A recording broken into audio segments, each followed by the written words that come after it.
We have on display over 50 paintings by Singer Sargent and about 24 period garments, costumes and accessories like hats, fans, hair accessories and jewellery. Yeah, there's a lot of the expressions on their faces. There's a lot of joy in most of the pictures. There is a lot of joy, yes.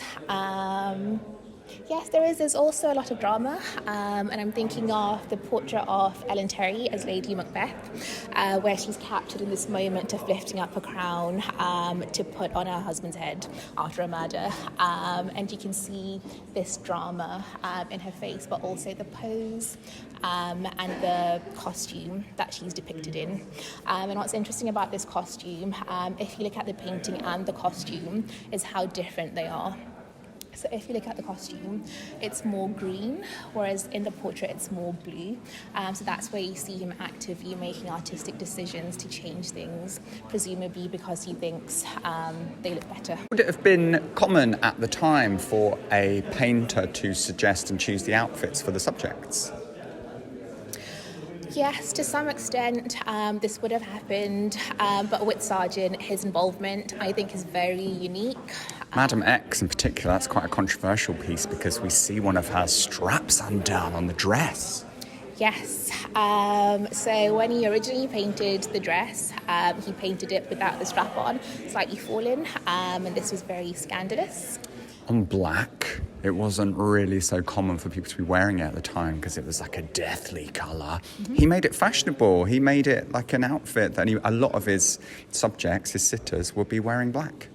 Yes, they were. In the 1880s, over half of his sitters were wearing black because there is drama in the black.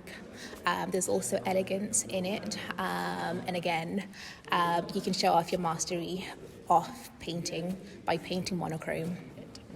He worked with his friends quite a lot of the time as well. He used his friends as sitters and they were often artists and creative types, and you can have a bit more fun with these sorts of paintings. Sometimes people came to Sargent to be painted, but sometimes he went to them. So Ellen Terry, for example, who's a Victorian actress, Sargent really wanted to paint her after having seen her perform and seeing this costume. But Ellen Terry was a bit hesitant because she wanted to make sure that the show did well first. So that's an example of him going out towards someone. But we have a few examples in the show where Sargent does paint artistic people that were in his circle, or also patrons of the art. So Mrs. Hammersley, that we have on loan from the Met, she was this member of society who would host these dinner parties where artists and writers would all congregate. Sargent would be there as well. So he was painting both the artists and also the patrons, so these artistic circles. And he lived in London for a nice period of his life. He did indeed. He lived at one point on Tate Street in Chelsea, and in the exhibition we have this blown up image of what his studio looked like. So there's a section in the exhibition titled Sitting for Sargent. So this is where some of those stories of Tate Street come out. So you can see what his studio looked like. You can see an image of him in the studio with Madam X next to him, and him also painting Gretchen Osgood.